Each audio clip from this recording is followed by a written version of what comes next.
Manjummel boys தயாரிப்பாளர்கள் மீது நீதிமன்றத்தில் 1000 பக்க குற்றப்பத்திரிகை தற்போது போலீஸ் தரப்பில் தாக்கல் செய்யப்பட்டு இருக்கிறது.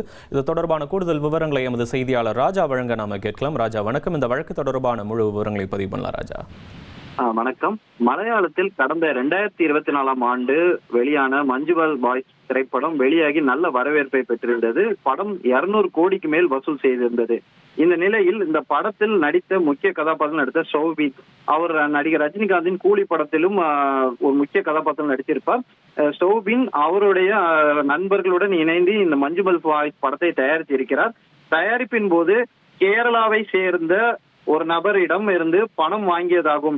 அரூர் பகுதியை சேர்ந்த சிராஜ் பலியுதா என்றவரிடம் இந்த பணத்தை பங்குதாரராக சேர்த்துக்கொண்டு 7 கோடி ரூபாய் வாங்கியதாக கூறப்படுகிறது.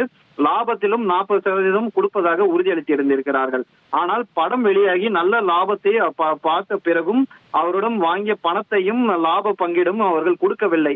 இதனால் ஏமாற்றம் அடைந்த அவர் போலீசில் புகார் அளித்திருந்தார். அதற்கு பிறகு போலீசார் சௌபின், அவருடைய தந்தை மற்றும் நண்பர் ஷான் ஆண்டனி மீது வழக்கு பதிவு செய்து விசாரணை நடைபெற்றிருந்தது. தற்போது விசாரணை முடிவடைந்த நிலையில் சுமார் 1000 பக்கங்கள் கொண்ட குற்றப்பத்திரிகையை நீதிமன்றத்தில் போலீசார் தாக்கல் செய்திருக்கிறார்கள். இதில் முதலீட்டாளரை திட்டமிட்டு ஏமாற்ற வேண்டும் என்ற நோக்கத்துடனே கூட்டு சதி மற்றும் மோசடி அரங்கேற்றப்பட்டதாக போலீசார் குறிப்பிட்டிருக்கிறார்கள்.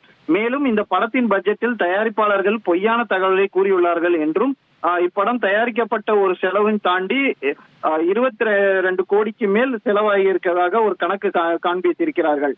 இதை தவிர அவர்கள் தரப்பு இன்னும் பணமும் தரவில்லை என்ற ஒரு குற்றச்சாட்டும் எழுந்திருக்கிறது. தயாரிப்பாளர்கள் என்ற பெயரில் அவர்கள் சுமார் 1 கோடி ரூபாய் மட்டுமே இந்த படத்திற்கு முதலீடு செய்ததாகவும் பங்குதாரரிடம் இருந்து பெரும்பாலும் பணம் வாங்கப்பட்டதாகவும் தெரிவிக்கப்பட்டிருக்கிறது. மற்றும் தயாரிப்பாளர் ஷான் ஆண்டனி அந்த தொகையை முதலீடு செய்துள்ளார். இப்படி பல்வேறு குற்றச்சாட்டுகளை அடக்கி 1000 பக்கங்கள் கூடிய குற்றப்பத்திரிகையை போலீசார் தாக்கல் செய்துள்ளனர். உங்களுடைய விரிவான விவரங்களுக்கு நன்றி ராஜா. இனி செல்லும் இடமெல்லாம் செய்தி. தந்தி டிவியின் வாட்ஸ்அப் சேனலை ஃபாலோ பண்ணினா செல்ல இருக்கும் இடமெல்லாம் செய்தி.